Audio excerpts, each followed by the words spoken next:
for Panthers fans only is a sports podcast intended for mature audiences and contains profanity as well as extremely spirited conversation.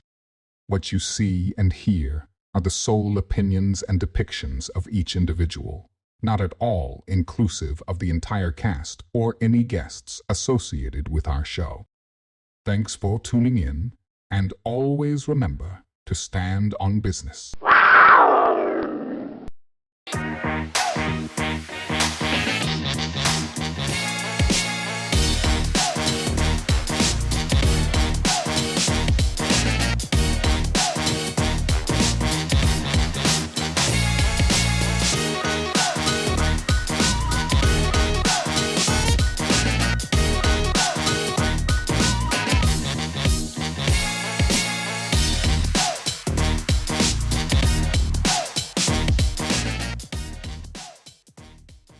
They still can't.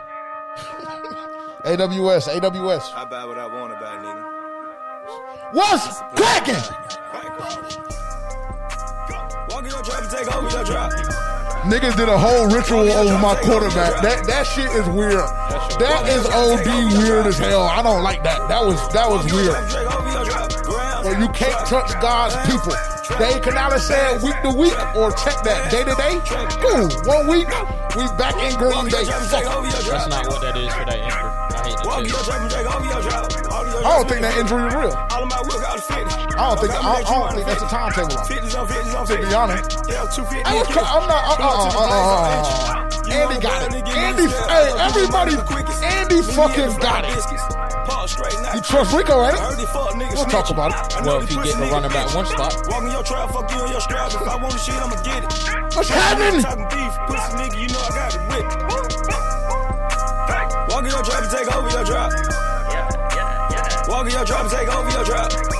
Easy. Hey, victories like this, we don't take them for granted. I told y'all it was going to be a nasty, ugly game. That's exactly what it was. 19 total points between the two teams. Nobody panic. We take care of business. We haven't been able to say that about the Carolina Panthers in a long time. Enjoy it. Happy Victory Tuesday. Hope the energy is still up above 500 for the first time since 2019. Sad.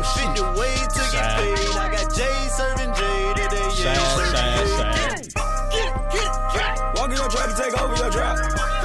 Shout out to the Panthers. Walk in your trap and take over your trap. Or the Jets, right? Walk in your trap and take over Hey, your Coach Bates, what up? Walk in your trap and take over your trap. Rams, trap, yams. 8-ball, what up? Pass, trap. Chuba, what? Oh, no. Chuba! Walk in your trap and take over. Mason Margello on sofa. Yeah, shout out Chuba. Oh, you can say that now today. Like you wasn't trying to slander his name on the stream. You wasn't trying to slander his name. You don't feel like you were trying to slander his name. No, what did I say? I gotta go back and watch it. Yeah, I don't know what I said really. I guess shout out to XL. That's what everybody waiting. No. He just getting a whole segment today. Don't just try to breeze over it, nigga. Just go slow. Just wait. If I trade in the Maybach, I can get 20 Camaros. I'm counting the narrow. I'm like a apparel. I fuck on the beach. Make her keep on the stilettos. Yeah. Proud of myself because I didn't get to sweat today. I just want to place my bet, man. If you have a problem gambling, make sure to call 1-800-GAMBLER. Some people around me that are very, very, very close. Borderline, specifically to the left of me. And one in Orlando. Needing to call the number. For what? Nothing. Never mind. I just want to get back what's owed to me. They hit the cleanest lick of the decade on us. The whole weekend. No, on them. I won Sunday. Shout out to the chat. Shout out to the chat, man. You ain't actually never mind. No. What? No what? What were you about to ask? If you could send me some show. I don't have any. And then niggas just lie, bro. You matter of fact, don't worry about it. Welcome to 4 Panthers fans only. The Carolina Panthers moved to 4-3. I told niggas last week, don't ever get gassed up for beating the Jets because, you know, it's not a wild feat with that offense. Shout out Nick Scott. Because what he did to Justin Fields, oh, my God. Other than that, that's all I need to say to enter. I'm JJ, your host. I'm Terrence. Okay. Yeah, if you're new here, make sure to like, comment, subscribe, turn the bell notification on. Make sure to tap in with us on social media at For Panthers Fans Only on Instagram and TikTok. If you want to tap in with us on X or Twitter, tap in with us at FPFO_podcast. You can also visit our home base, 4PanthersFansOnly.com. Go buy your Carolina Reaper t-shirts right now. That's all of the start. Secondly, shout out to y'all. Major appreciation for the love and support that you guys have shown us. Good. Yeah, I was trying to bring up the stats, but I'm having technical difficulties, but go ahead. Yeah, I understand. It'd be like that sometimes. But we did hit 2,000 subscribers over the weekend, so major feat, major milestone there. So shout out to y'all for showing love and support. And yeah, we're going to be doing a giveaway. I think we're going to do 2 tickets to the New Orleans Saints game. What is the date on that, actually? Let me see. Let me see if I can pull that up real quick. November 9th.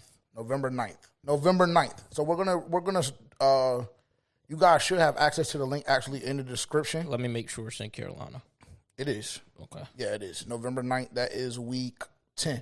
So we're gonna do 2 free game tickets for the New Orleans Saints game just as an appreciation for us hitting 2,000 subs. Again, appreciate y'all for the love and support over the years. And yeah, we'll have that link live. So obviously, you guys know if you're familiar with the giveaways that we've done in the past, there will be some steps that you guys have to take to enter. However, it'll be free of charge. What I will say is if you can't come to the game, don't enter. If you're not going to be able to make, or that's just too much. I don't think that's too much, to be honest, bro. Save us time. Yes, save us time, effort, and money. If you can't make it, please just do not enter. We will catch y'all on the next one. And yeah, we ended up giving away some Carolina Reaper t-shirts on Sunday. So shout out to the winners of those. Think those the updated batch should be done probably within the next week. I think that's the timetable that we have. So if you've ordered a Carolina Reaper t-shirt in the last week to a week and a half and you haven't gotten updated shipping, everything will be shipped out as soon as they're done. Secondly, will be within the next couple of business days. So please continue to be patient with us on that front. But we're going to get things out to you as soon as we have them available. And I mean, we sold out. We got bought out. So shout out to y'all for that too. Shout out to y'all for that too, for sure. Other than that, anything else that I'm missing? No. Can you say what you said like 5 minutes ago or maybe 2.5 minutes ago? What did I say? Without the music in the background. I don't know what I said. You said something about number 17 on our team. All I said was shout out. Say it loud. Say it loud, though, if you don't mind. The way you were yelling on the live stream Friday, slandering his fucking name, questioning if he was – just say it loud, please. All I said was shout out to XL. You finally came to the party. Amazing. How was that? You did what you're supposed to do as a year 2 receiver in the NFL. Just catch the passes that are thrown to you. Or you just have better passes to catch. T-Mac doesn't seem to have a problem with them. Does he not? He just can't catch them. It ain't about the passes that are thrown to him. He just struggles with catching them sometimes. So that's a non-problem? Same thing that XL did. No, it's not a non-problem. That goes to say that it's a fucking receiver problem. Catch the ball. Simple. But T-Mac gets a pass, is what you're saying? No, I'm just asking questions, bro. That's it. I didn't give him a pass. I haven't, since he's been having his drop problem, I haven't given him a pass. I've came on here every week, week in and week out, and said that he needs to be better with his hands. Needs to get on the drug machine. Shout out XL, bro. We just need like a 10-second moment of silence for Xavier Legette. And Terrence having to, stand on business. About what? Shout out to you, bro. About you just slandering his name. And it was and I told you, I woke up Sunday morning, and I think I said it on the stream, matter of fact. I said, if you want to win some easy free Chocho, Xavier Legette anytime. And I told you and Rob before we even got on stream, I had a dream on Thursday night.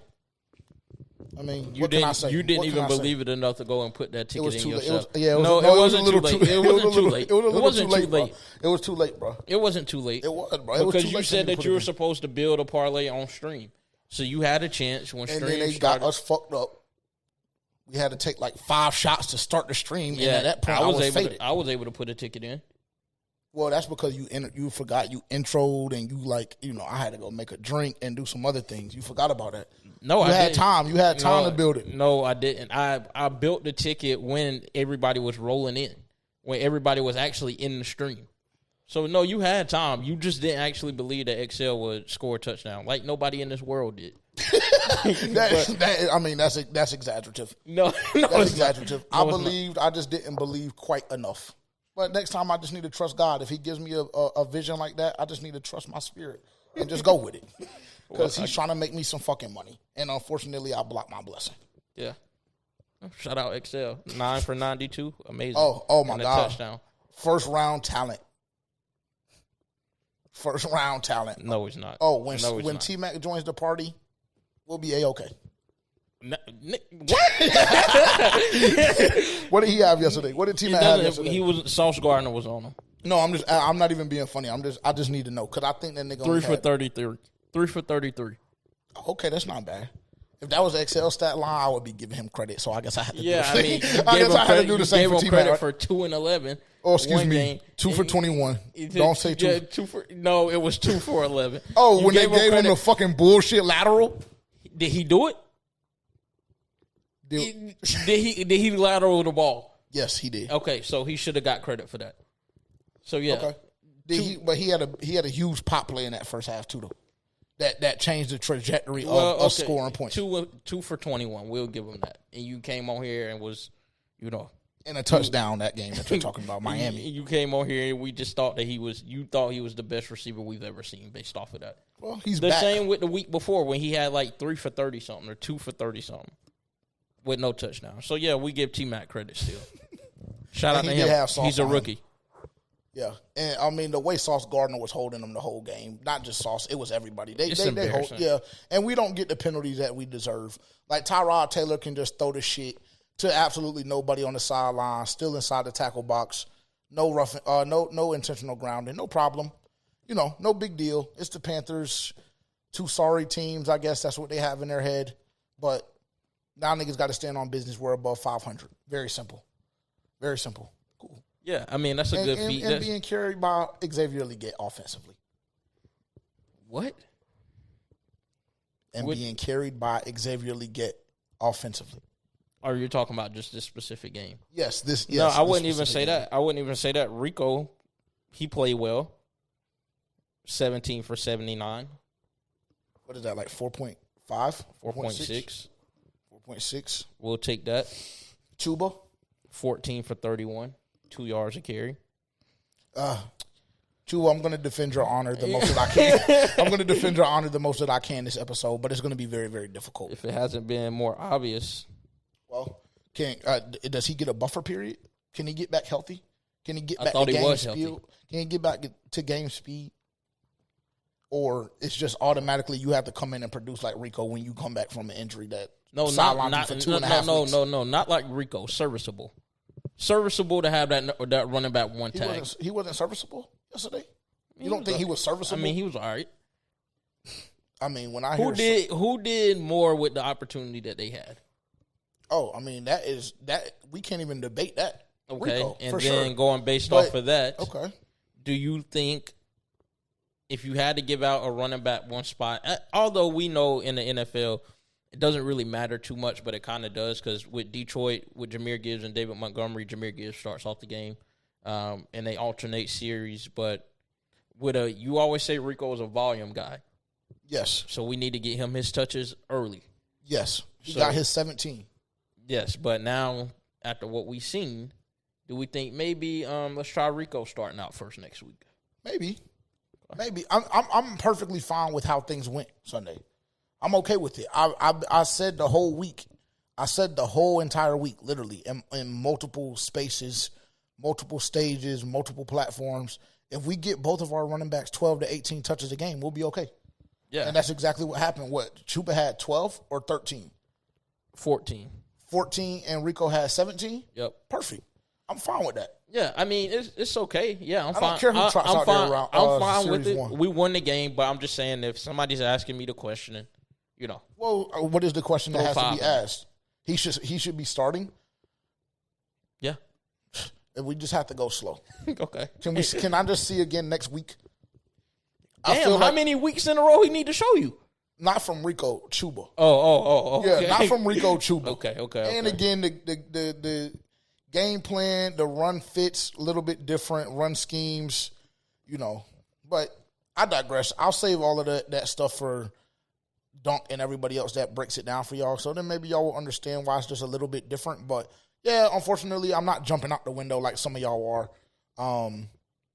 Not saying you, because I feel like you were very modest. And I don't even know if you're like really letting your nuts hang the way I know that you want to as it pertains to Rico, but I respect it. I'm glad you're not, actually.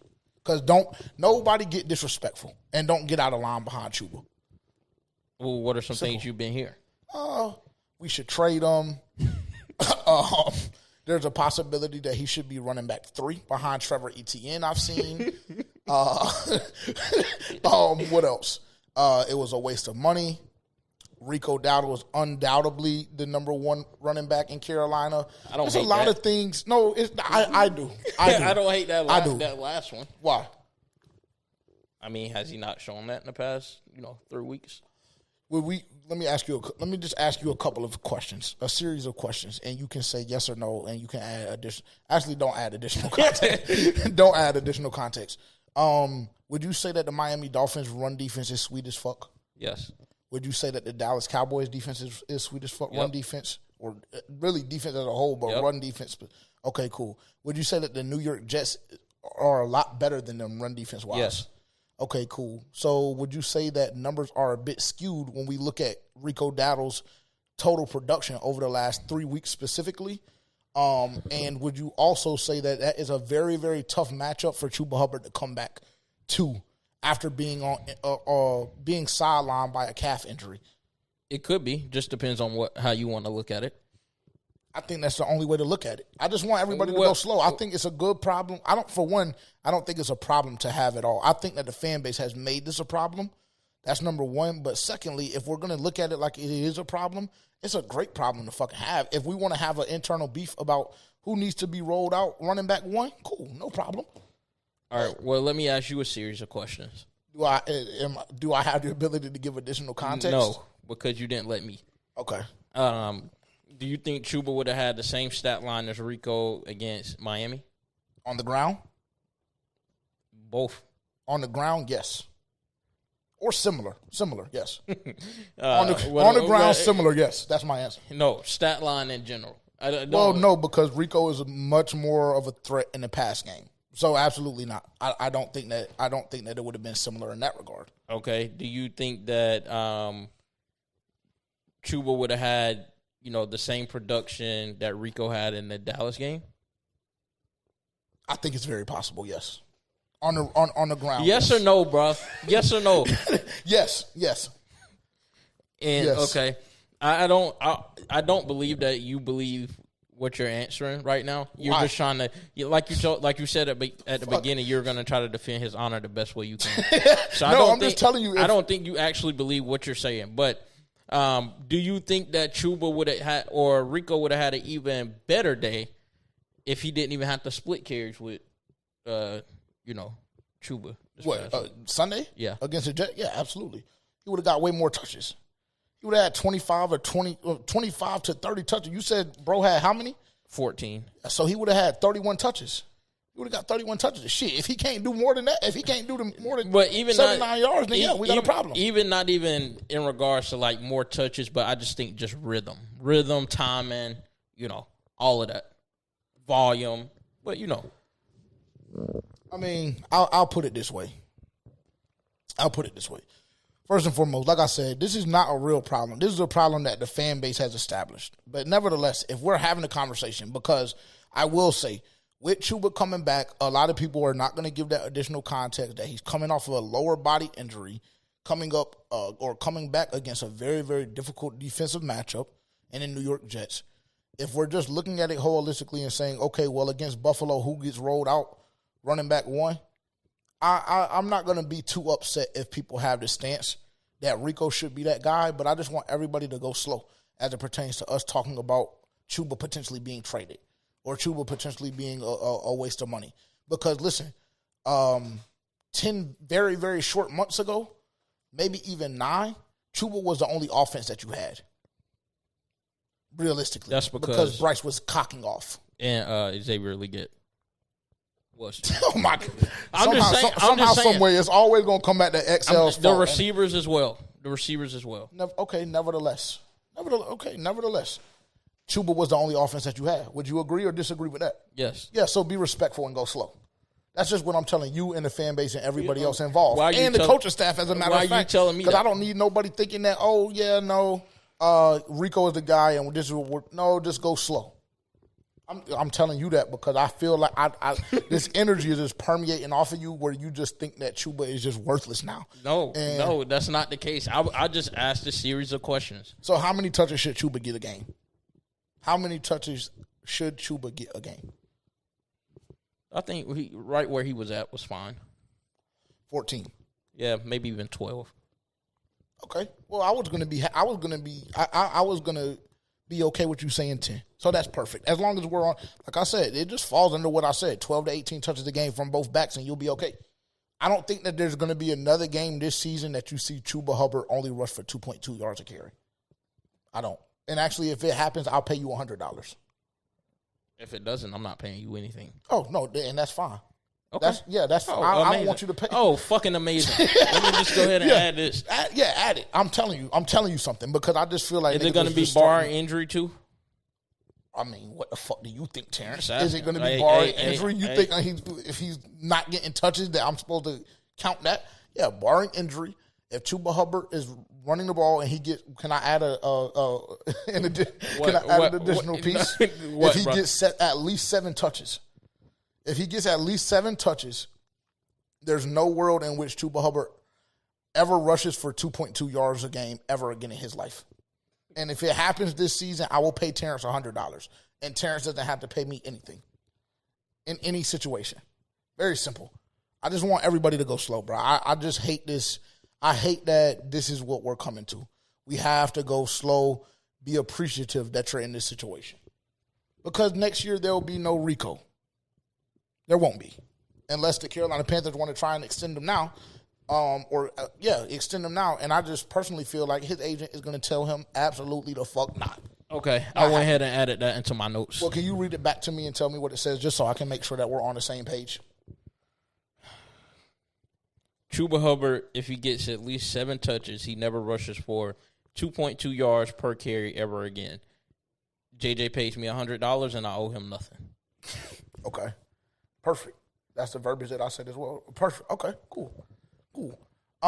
Defensively, PSA to all quarterbacks in the NFL, throw at 2. Don't throw at 8. Anytime, whatever side of the field you see 8 on, don't throw to that side. That's just the only PSA that I have.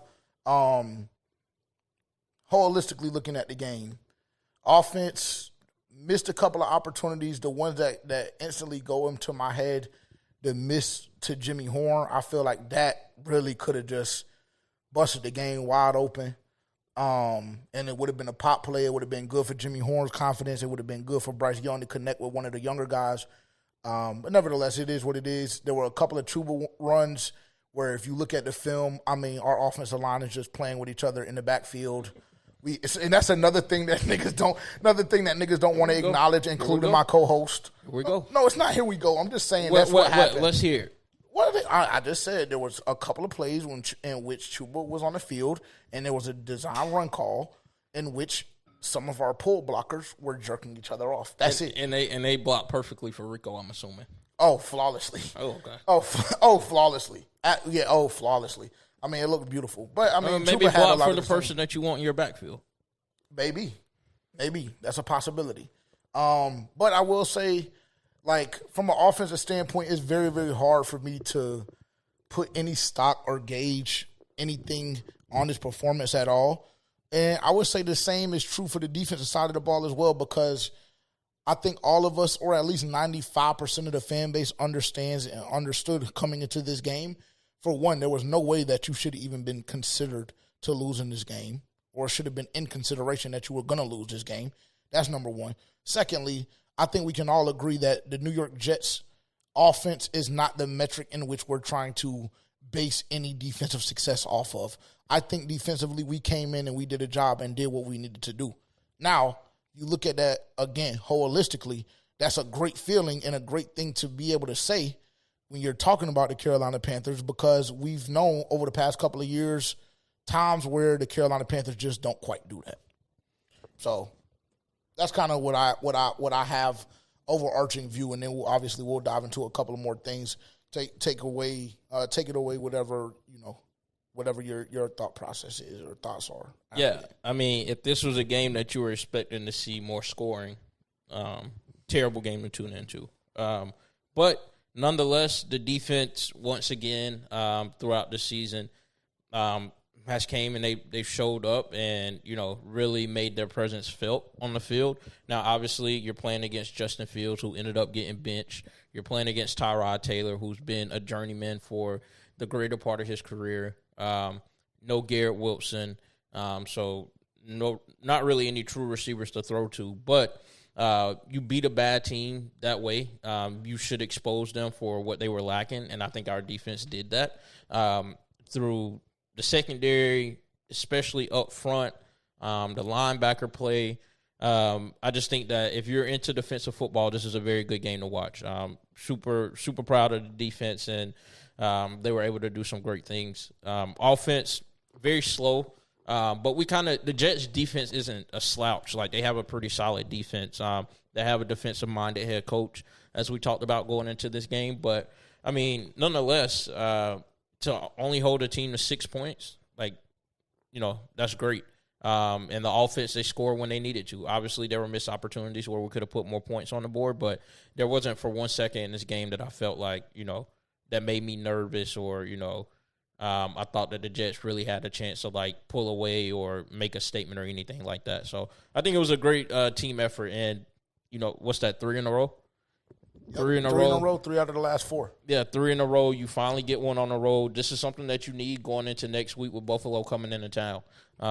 They're coming off a loss to Atlanta, and then they had to go into the bye week after that loss. So that's something tough to sit and deal with. So this is a chance for you to catch them off guard, and I think by winning this game, you give yourself a very, very, very good chance to surprise Buffalo at home. So, yeah, great team win. Yeah, I would agree personally. Over the first couple of weeks of the season, I had been telling, Terrence, Tavian, anybody that would listen, and you guys as well, that I felt as though this defense had been keeping you in ball games from the very beginning of the season, right? And I thought that once we cleaned the turnovers up, once we saw a little more efficiency from the offensive side of the football, I thought that a couple of those games would begin to start resulting in wins, and I feel as though Sunday was a perfect example of that. I mean, when you look at the New York Jets game, again, offensively there wasn't much that we did that was outstanding. It was a very, very slow game. It was a dogfight. I think I had this game being 20-10 final score, our advantage, and it ended up being, 13-6, if I'm not mistaken. So, for me personally, this was on brand for the style of game that I thought that I was going to see. I did see, obviously, with my score prediction being what it was, I did think that our defense was going to give up a touchdown. But, shout out to the guys for flying around. Shout out EJ, because that's something that we haven't talked about at all. What about him? Oh, he's just been doing a fucking splendid, phenomenal job. He saved his job? 1,000%. To me, yes. Yeah, What do you think? I mean, because what did I say last year? I don't know what you said last year. Oh, well, you're right. I say a lot. I say a lot of bullshit at that. So. I say a lot of bullshit. I say a lot of good shit, but I say a lot on any given week. But one of the stances that I made last year was the fact that I wasn't 100% confident that EJ's scheme and fit didn't necessarily work. But when you're rolling out, niggas that currently work at Avis, niggas that work currently at Food Lion and Publix, unfortunately, that's the results that you're going to get. And now he has competent pieces. He has young niggas that's ready to kill about him, i.e. Nick Scott. So cool. Perfect. Shout out EJ. Shout out EJ. Shout out the defense as a whole. Shout out DB. I mean, as a former defensive tackle, the performance that I've seen from Derek Brown, I won't even say what it makes me want to do to myself. I won't even say it. Oh my God. Yeah, shout out everybody on the defensive side of the ball. Yeah, I mean, I guess if I slander EJ's name, then I have to give him some credit. So, I mean, defense has been looking phenomenal over the past couple of weeks. Hopefully he can keep it up. I mean, you still have a lot of big tests coming up because, I mean, you played a sorry team in the Jets. You played a Dolphins team who they're about to blow the whole shit up in Miami, get rid of everybody, including their quarterback. You played Atlanta, Michael Penix. We believe on here he's dog shit. Horrific. You did play Dallas, which, as you can see, the best offense in the league probably, with the MVP leading quarterback as well. So, and then hot take. No, I think it's between him and Baker personally for me. Okay. I don't think that's really a hot take, but okay. As we know, it's going to go off wins and losses. Yep. And then who else did you play? I don't even know who else you played at that point. But Arizona played Kyler Murray and got put in a 10-point hole. We won't mention gave up names. 40 to New England. So I mean, like, there's a lot of but there's a lot of like special teams cocked you off. Offense getting past the 40, they can't score. There's a lot of shit. When you break everything down, there's some outliers in there. So like I said, been doing a good job so far, but I need to continue to see him, go up. Yeah. Yeah, because you're right. You can't get complacent because you're right. We can't forget about last year. Because my God, make you want to gouge your eyes out. No, literally. So we can't forget about that. So yeah, you got to continue to keep building your stock up, and we'll see. You have two very, very tough tests from a defensive standpoint coming up, and we'll dive into a couple of the team stats as a whole because there were some huge things that happened on Sunday from a historic standpoint as it pertains to the Carolina Panthers. But you have two very, very great tests coming up. One of them you get the benefit of playing at home in Buffalo next week. But that Green Bay game is going to be tough too because Jordan Love is a top 10 quarterback in the NFL to me. Josh Jacobs is a top 6 running back in the NFL to me. And then we already know that Josh Allen is top 4 in the NFL. And I'm just speaking holistically, not just specifically based off of this season, but when I'm talking about best quarterbacks in the NFL right now, Josh Allen's name is coming up every single time, along with Pat, along with Joe, along with Lamar, right? So you're going to be tested. I think that we by no means played a flawless game defensively on Sunday against the Jets because there were a couple of plays that I know Tyrod and Justin Fields both would love to have back. Like that, one of those interceptions from J.C. Horn, not the second one. Oh, my God, the second one was probably the best rep I've ever seen by a cornerback in my life. The first one, that's too much. It's a lot. That's a lot. Well, you pull it up and you go back and look at it and you tell me. But then again, it was Josh Reynolds, so I'll go slow. Mike Jack wouldn't have been. Never mind. Stop, bro. Stop. No, you're right, nigga. You want to bring up Mike Jack's name? Would you like to give him credit today? Would you like to apologize? For what? Actually, I think that this should be. I think that this episode today should serve as a Terrence apology episode. First and foremost, Xavier Legette, we got him out of the way. Secondly, EJ, you kind of semi-apologized, but it was a backhanded compliment. Thirdly, Mike Jackson. You've been slandering his name the past 2.5 weeks on this pod, live streams, everything. So, yeah, I think you should apologize to him. I'm looking. Both of these picks were crazy. Look, yeah, that first one was crazy too. I think that first one with a better quarterback, that ball might be delivered, and we might be burnt. Nah, because I think that over the top. Yeah, I think he still runs out of space. So yeah, but. What were we saying, Mike Jack? I mean, apologize. Apologies. This is an apology tour for you, nigga. That's what we're talking about. What are we apologizing for? Like, my stance on Mike Jack has stayed the same and will always stay the same. He looked good against guys who, I mean, my God, on most of the teams, they wouldn't even be getting in the games. Like, Josh Reynolds is not that. He is not a true wide receiver 2 on another team. He's like wide receiver 3 or 4 at best. Alan Lazard, his career died when him and Aaron Rodgers left Green Bay. Kudos to him. But he did go crazy a little bit last year. Can you admit that? That Alan Lazard did go a little crazy last year. Can you admit that? Yes or no? No. So, I mean, why am I giving Mike Jack credit for being able to stick wide receiver 3 and 4s? Because my whole thing about Mike Jack has been he shouldn't be traveling with the ones. He doesn't travel. We don't travel. Well, field and boundary. Okay, well, cool. He shouldn't be. I shouldn't have to see him lined up against the ones more than JC. That's been my only thing on Mike Jack because I don't think he can really handle that responsibility that well as we've seen in 3 weeks throughout the season. Into a 7-week. Pickens, Waddle, Stephon. Diggs. Yeah, those are some tough matchups. I don't think he'll play against a better receiver this year than Pickens. Yeah, I mean Khalil Shakir, that's my nigga, but he's not that. Romeo Dobbs, Matthew Golden. Yeah, he's been balling over the past couple of weeks. Shout out to the young nigga, cool. He has to go up against Drake. He has to go up against Drake London again. Yeah, again, not worried. Would you admit that George Pickens is better than Drake London?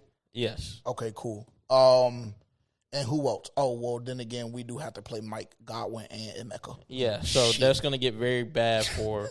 No, don't say that, bro, but don't put that in the atmosphere. Oh, like, you should my God. Oh, my God. Faith and confidence. He has to see somebody else. No, you should have...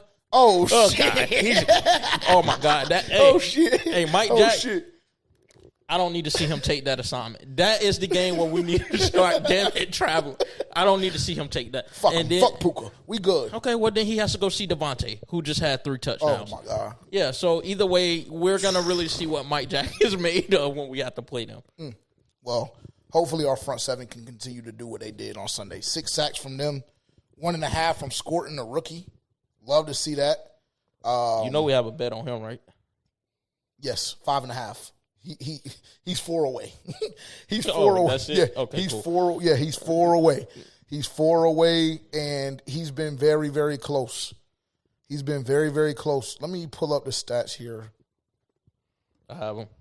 Okay, go ahead. Defensively, Trayvon Merriam, 11 total. Nope, that's just the wrong place.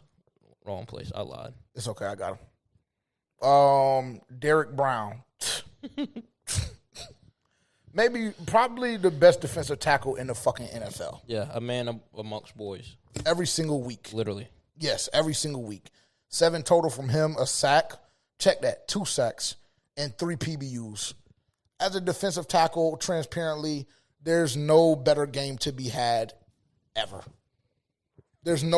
You can't do any more than that besides maybe catch an interception. And if you just do that, then, I mean... God really, really has his hands on you.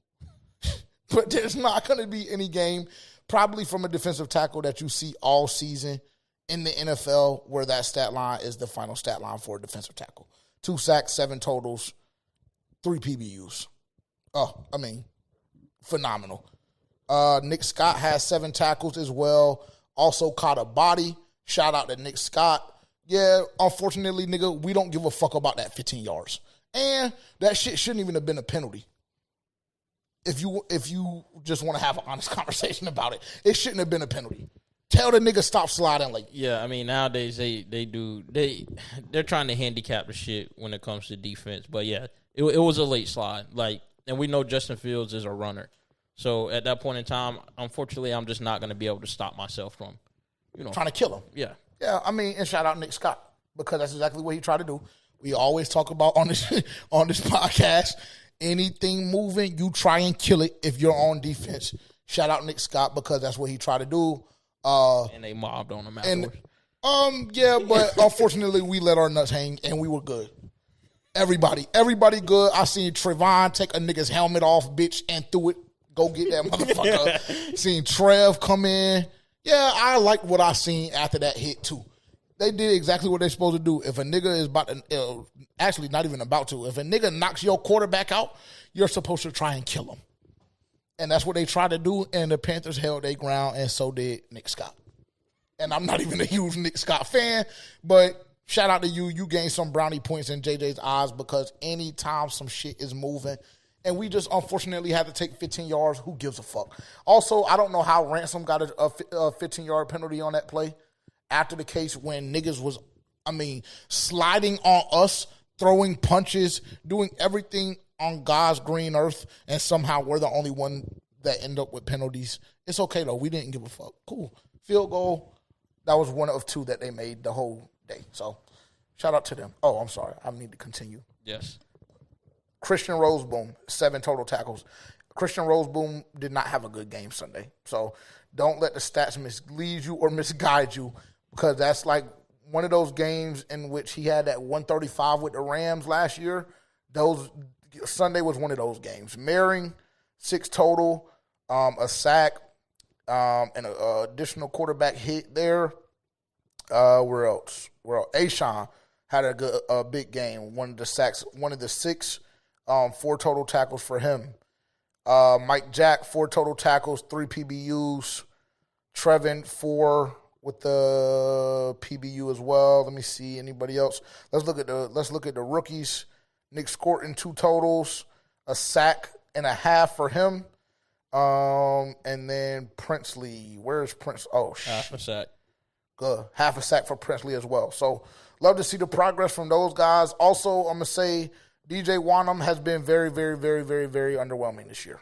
Not to shoot at nobody, just having an honest conversation, he's been underwhelming.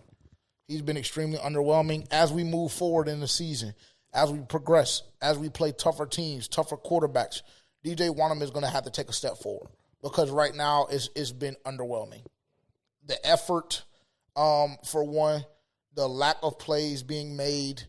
There's no reason why I should see 2 rookies every single week popping off the film and you're not doing much. And that's including Princely being mediocre to below average in the run game. So, DJ Wanham, I know y'all niggas be watching on the low.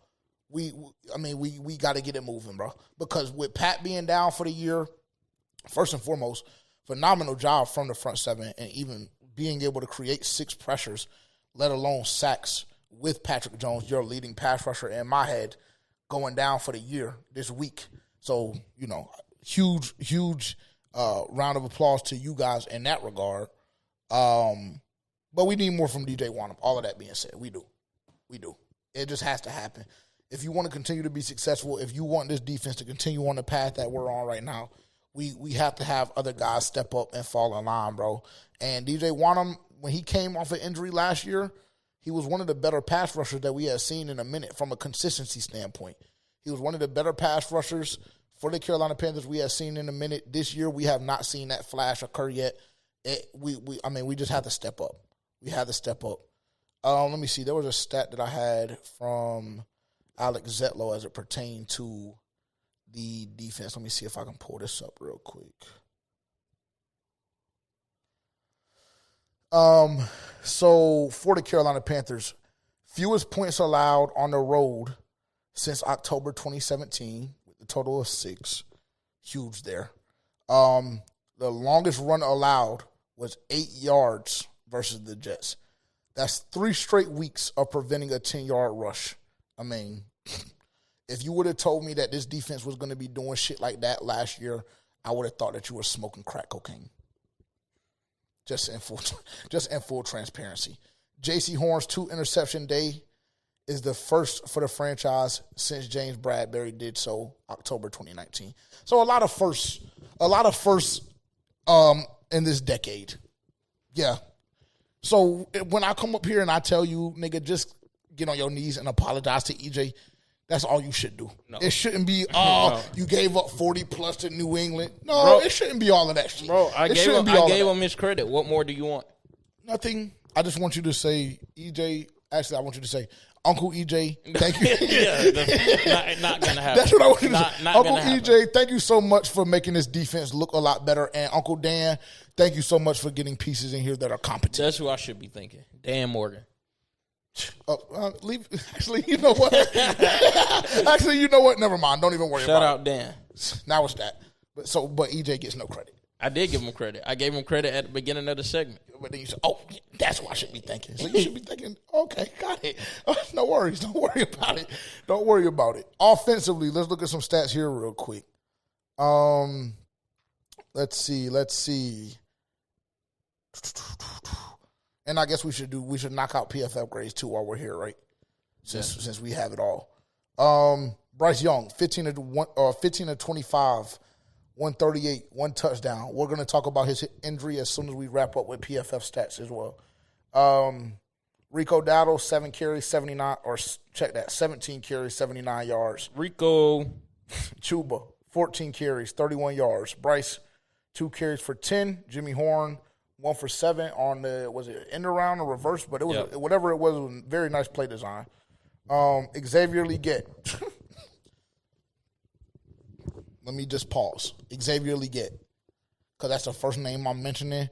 Receiving wise, that means y'all already know he led the fucking team. Get on my back, nigga. I got us. Don't worry.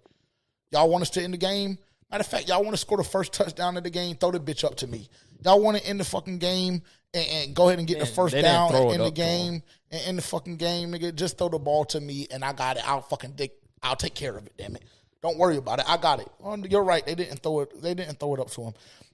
Bryce, once again, threw the fucking ball at the ground, and he had to go make a play. It makes sense.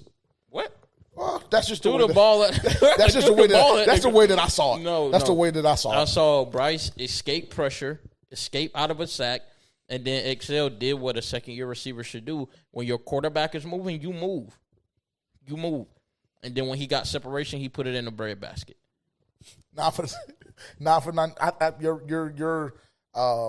Your interpretation was probably a little bit better than mine. Oh, yeah. Mine is a bit jaded. 100% was. 9 for 92 and a tutty from him. T-Mac, 3 for 33. Chuba Hubbard.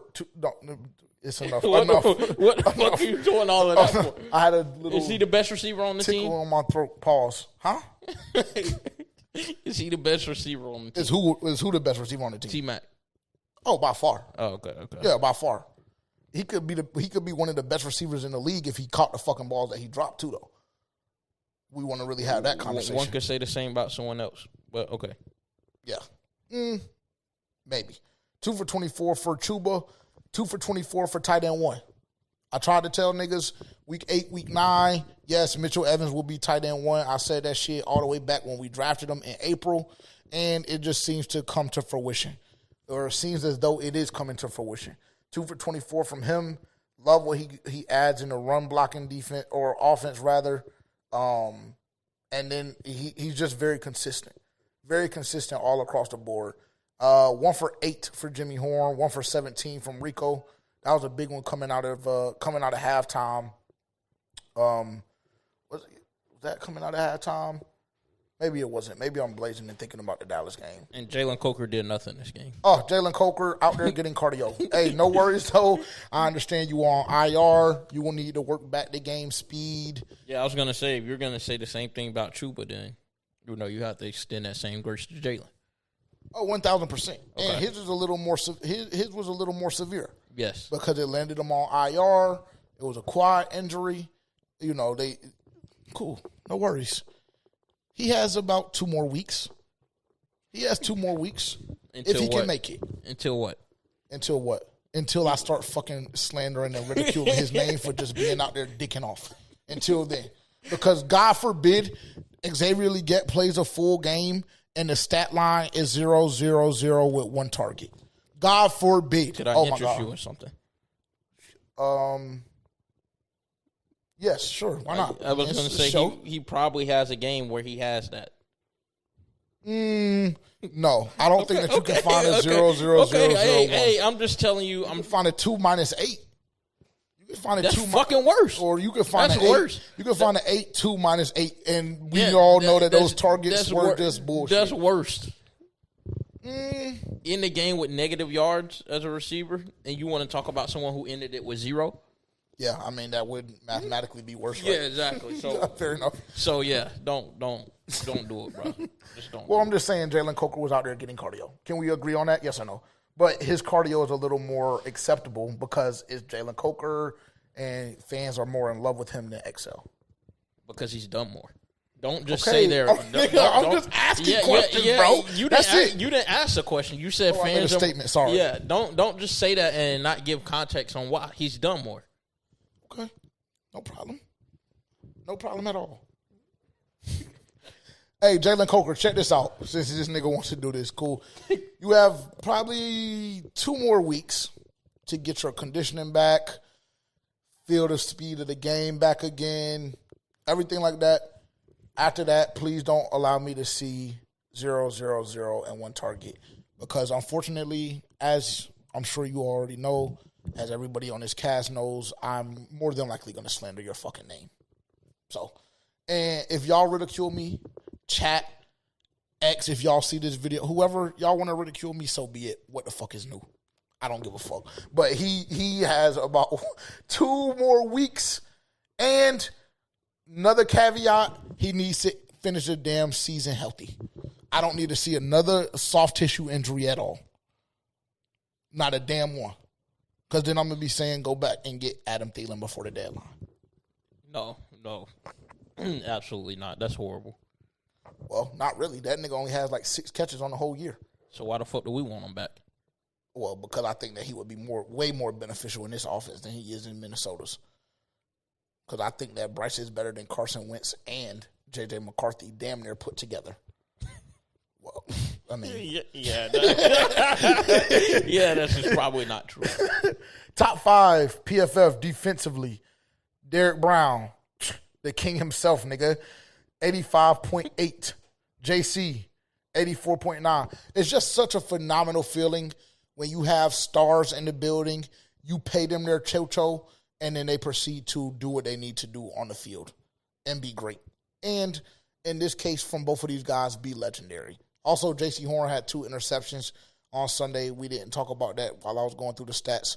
But, yeah, I think the nigga might have been tried twice, and both of them resulted in interceptions. So, PSA again to all QBs, stay away from that side of the field.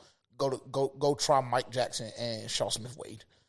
You will have some success over there. No. Guarantee it. Well, not that much. That being said, Mike Jackson, number 3 on the list, 80.9 PFF grade. You know. So just go slow. Don't, no, nigga, no, because you talking about, you'll have some success over there. Well, New York didn't really have much success over there. Who was New York's receivers?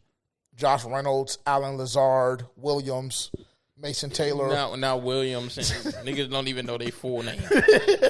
Boogie Bashman, number 4 on the list. Shout out to him, 77.7.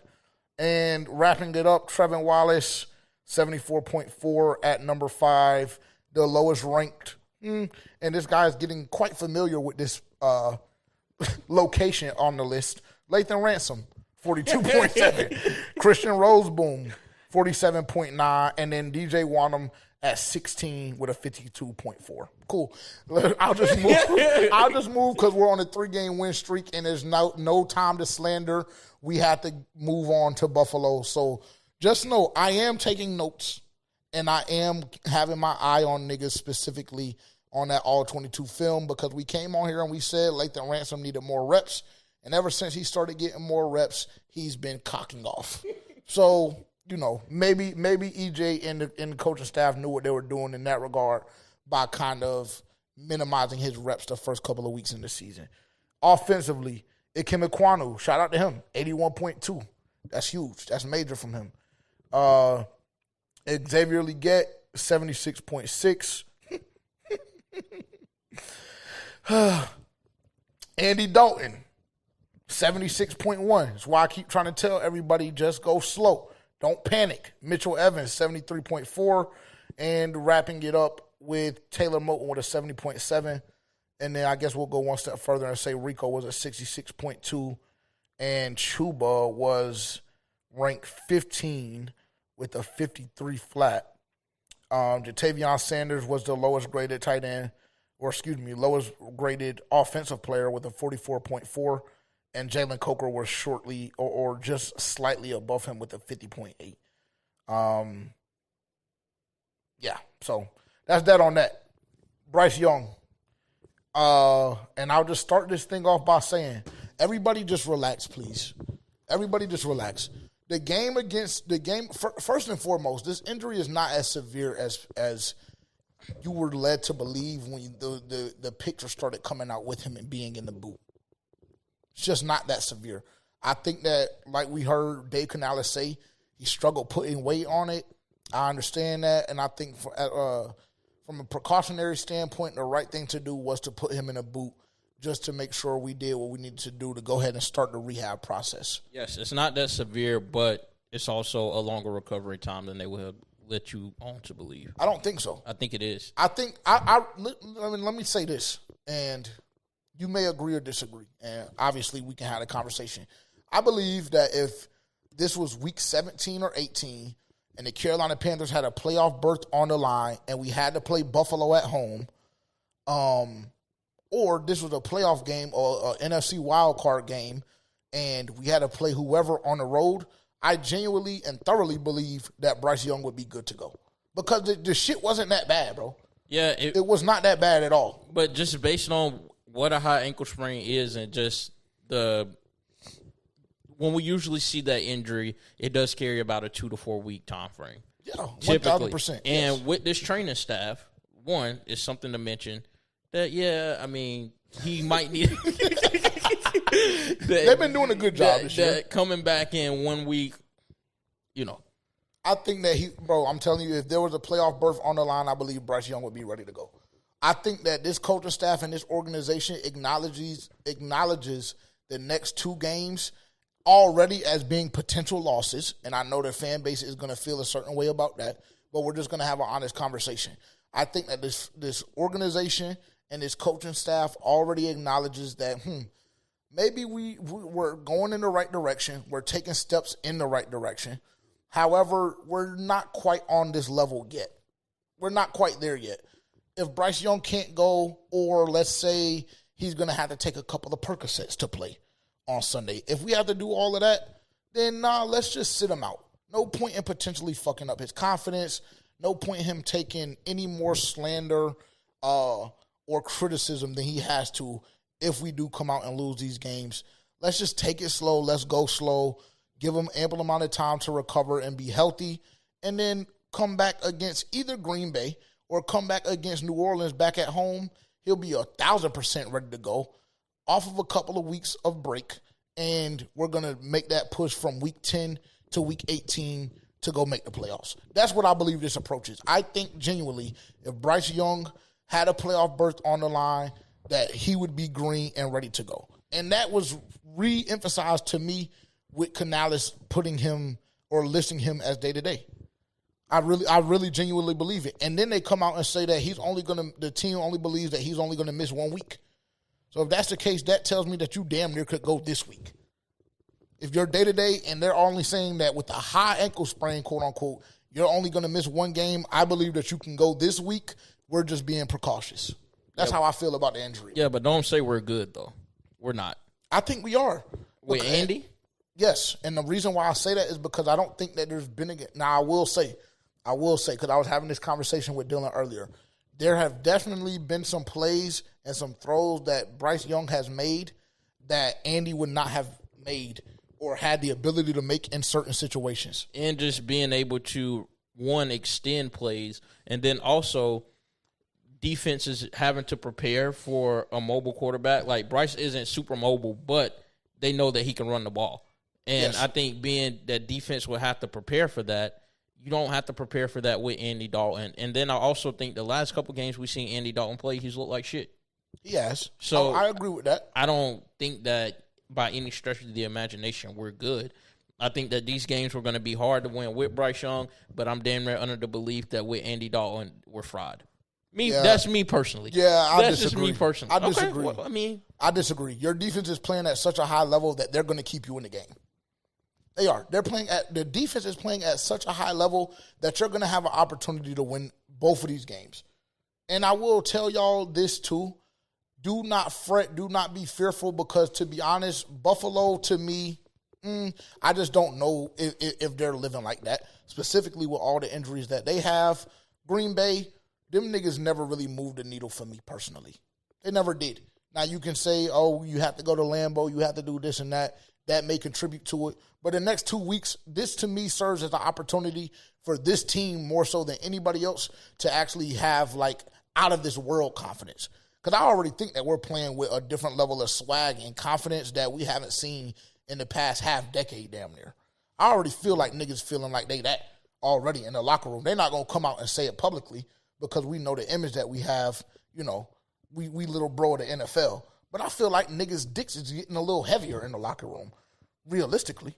If we just having an honest conversation, like just naturally, it's hard for that not to be the case. It is. We 3 games in a row. We done seen the MVP frontrunner or second MVP leader in Dak Prescott. We clipped him. Miami had us down 17-0 at home, walked them niggas down and clipped them. And then we go up north, dogfight. Their season on the line. They're sitting at 0-6. Their coach potentially may be fired. Everything to lose and nothing to lose at the same time. And we go in a dogfight with them. We stretched their fucking quarterback. He got benched. Yeah, but we stretched him first. He shouldn't have been able to come back because Nick Scott literally knocked the nigga out. If you go look at the play, he was asleep and then instantly woke up when niggas started mobbing around him. No. And he got up, stumbly and drunk, I think he was just trying to sell it.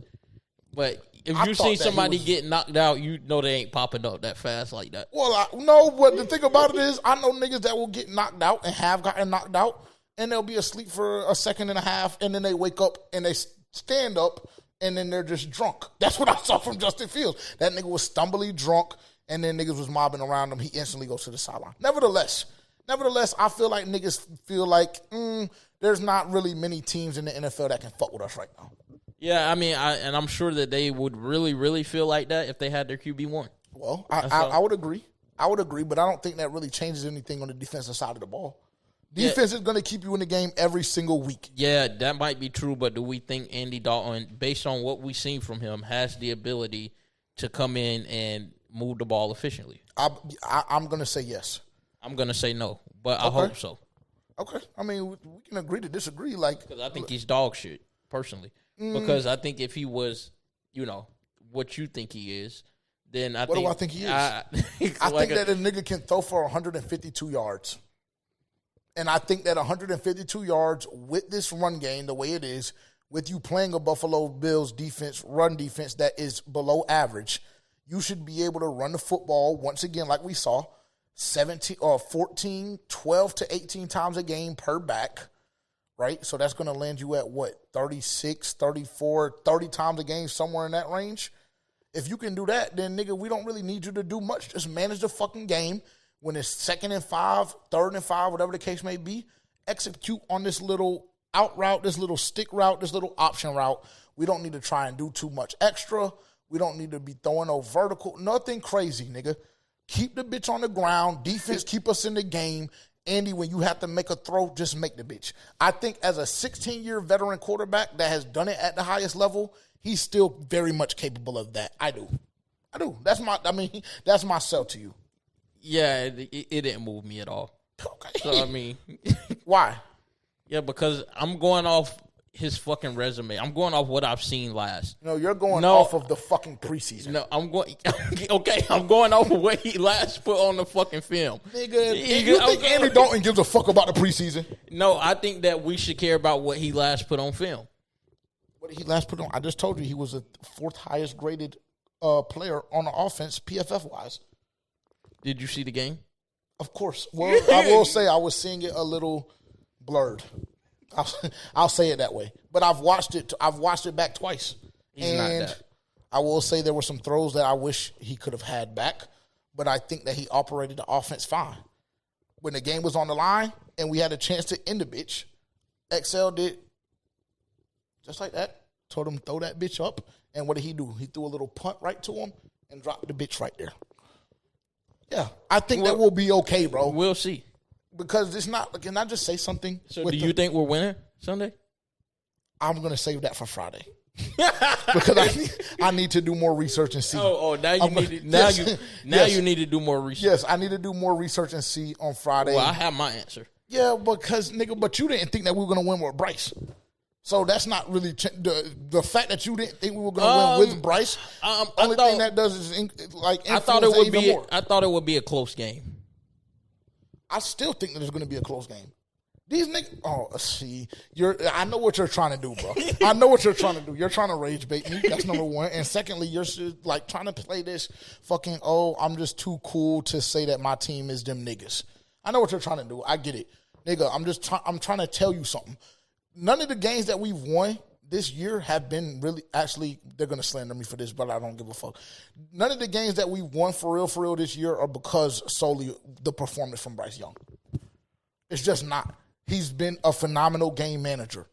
And I'm just saying, okay, cool. We're going from a phenomenal game manager to an average game manager. That should not change much with your offense. I mean, I just genuinely believe that.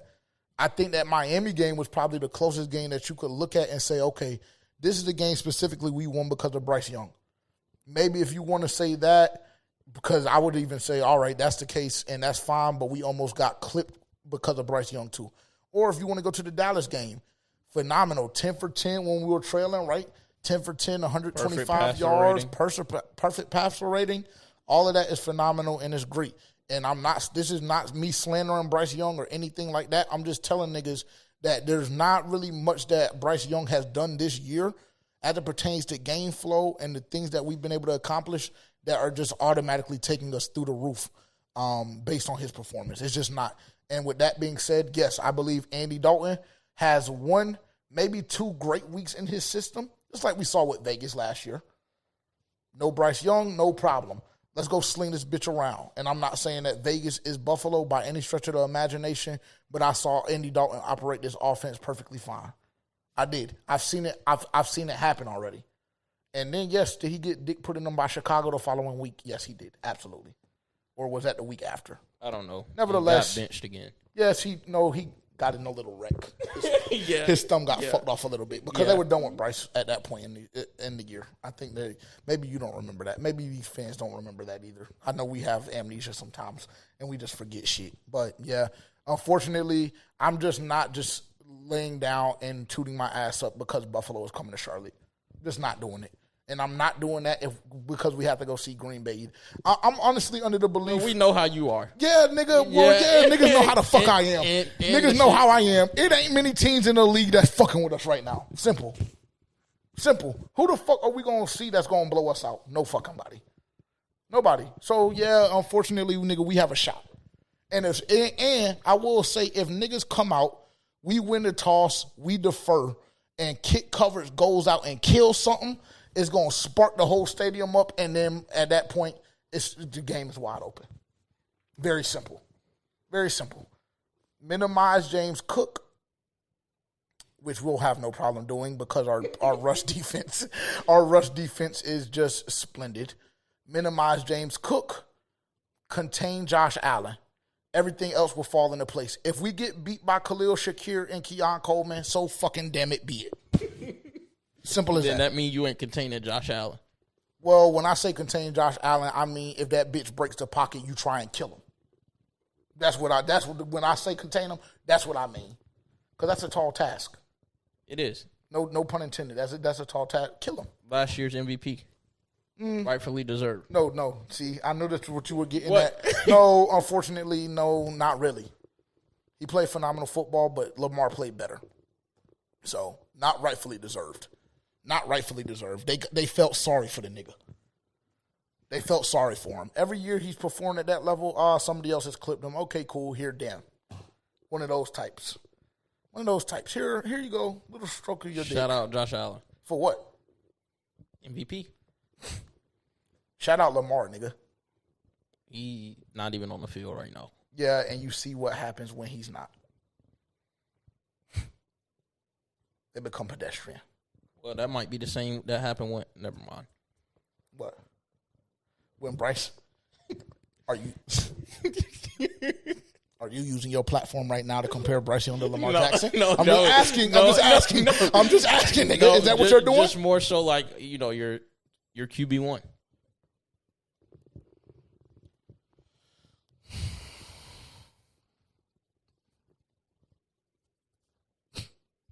Everybody forgive him.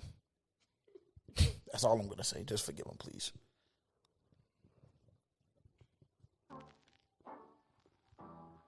I think Dylan hit last week, if I'm not mistaken. So everybody's tied? Yup, threes all around the board. Let me see. I'll go first. Okay, go ahead. All right, I have a plus 422. Pittsburgh sold my ticket last week, by the way.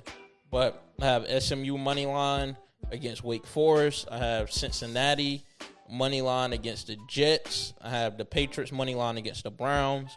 Then I have San Francisco plus 1.5 against the Houston Texans. And I would have did better on the spreads, but everything is down right now, allegedly. Shout out AWS. Plus 422.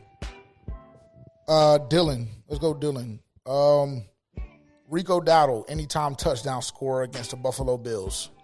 Denver Broncos money line against the Dallas Cowboys. And the Tampa Bay Buccaneers money line against the New Orleans Saints. That is a plus 423. Oh, so everybody went soft this weekend.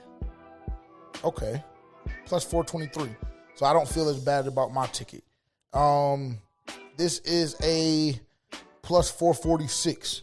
Atlanta Falcons to cover minus 7.5 against the Miami Dolphins. I think that the Dolphins are fried.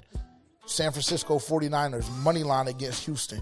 When I got it on Monday evening, that was plus money. I think that might be the steal of the week. And the Tampa Bay Buccaneers against the New Orleans Saints money line. Again, that's plus 446. I mean, you're not going to really get any more. You're not going to get any better than that, in my opinion. Those are three very, very easy games.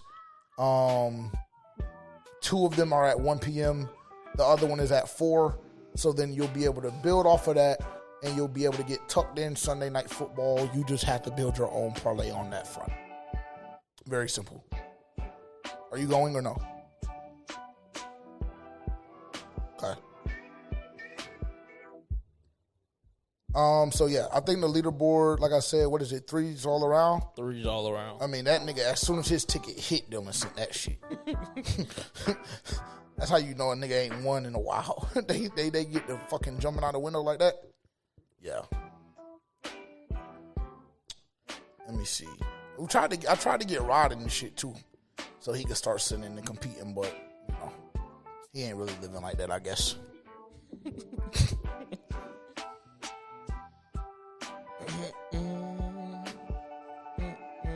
Most impressive from this week. Derek Brown. No more to be said for real. Nope. Go check the stat sheet, or it could be J.C. Horn, but I'm gonna say Derek Brown. I think he had a bigger impact on the game. Should we just do a collaborative 3 and say Derek Brown, J.C. Horn, and Xavier Legette? No, I think I'm just gonna stick with Derek Brown. Shit is sad, bro. It's sad. It's sad. The way I'm just saying, bro. The way that you act and the way that you do, that's very weird. That's it. What? That's bro, I already gave him his credit. Like, I don't understand what more you want. That he wasn't part of the most impressive group? No. Was he the most impressive offensive player? We had one person. You said most impressive. Derek Brown. We haven't came on here and done 3 people all year. Now, all of a sudden, we want to just do 3 people. Yeah, because I wanted to make sure that Xavier Legette got his flowers. Well, you give it to him then. No, because he wasn't the most, okay. he wasn't the most impressive. It was Derek Brown, then it was J.C. Horn, and then it was Xavier Legette. Yeah. So that's why I wanted to do it that way, the way that I did it. Or that's just too much. Anytime a nigga just hates, he just constantly hates on just the same people. Mike Jack, EJ, Xavier Legette. Not speaking on anybody specifically, but anytime somebody does that, just watch them, bro. Just keep a close eye on them because shit be crazy out here. Let me see. Do we have anything else to touch on? Game was very, very underwhelming. I loved it because I'm a defensive-minded guy. So I will say I loved seeing our defense slide the way they did. Again, there's still some things that we had to clean up on that side of the ball. But outside of that, this game is everything that I thought it would be, or was everything that I thought it was going to be. I thought it was going to be a dogfight, and I thought the Carolina Panthers should go in there and win and capitalize on an opportunity to close out the easiest part of their schedule. The first 7 games of the year were always going to be the easiest part of your schedule. And that's what they came in and did. They had the opportunity, won a couple of games. People probably didn't have them winning. When we talk about Dallas, some people didn't have us winning against Miami. Lost a couple. Whatever the case may be, we're that part of the season is behind us. You've gotten your feet wet. You've done everything you needed to do. We've seen significant growth and maturation within the locker room with the young guys. Now we go to the real test. And we work this part of the schedule. If we do it the right way and we get to the bye week, shit will be wide open. Because like I continuously say every single week, Tampa Bay is not going to continue to keep getting blessed the way they have been. It's just not going to keep happening. And hopefully it starts tonight because y'all know we record on Mondays, but hopefully it starts tonight with the Detroit Lions. That drops them to 5-2. We're sitting at 4-3. We're sitting at 1 game outside of the divisional lead. Baker was only doing it without his top receivers, without his starting running back, and now he's scary, bro. He's scary. He's scary and fan the fuck out. Scary and fan the fuck out, bro. I'm just telling you. I'm just throwing the facts in there. You want to do something on the game tonight? No, I'm gonna do it with Fanatics whenever the AWS gets fixed. So you don't want to bet on Tampa Bay? No, because I have Detroit. It's my money line. Well, we should be good money then. Should be good money. Who is this?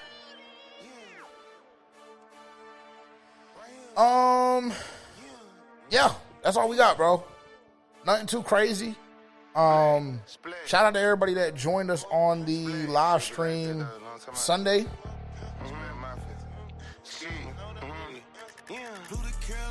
Yeah, shout out everybody that joined us on the live stream on Sunday and joined the watch party that we had. It was a whole lot of y'all in there. Yes, we got a little faded. Shout out to everybody that sent some super chats in, made us take some shots. We'll never again. No, not never again. Definitely again. For sure. Or are you gonna? What are you gonna do? It won't be Casamigos. I know that. Yeah, that Casamigos kind of fucked me up. That shit was terrible. It was probably old too. No, it wasn't old, nigga. I literally had just got the fucking bottle last Friday for the Cowboys game. And I literally took maybe 2 shots out of it, maybe 3. So, yeah, wasn't old. Unless they just sold me some old shit at the store. Yeah, so or you had it, like, sitting in your car or some bullshit. I don't know. No, it was sitting in the freezer, actually. Matter of fact, don't worry about it, bro. Make sure to like, comment, subscribe, turn the bell notification on. We will be back Friday for our pregame live or our Buffalo Bills preview. Are you going to the game? Doubt it. Tickets are crazy. They are kind of expensive. I've been looking, but yeah. So we will be back live again on Friday, and then I will be in attendance on Sunday. Maybe I will be able to convince somebody to go with me, but we'll see.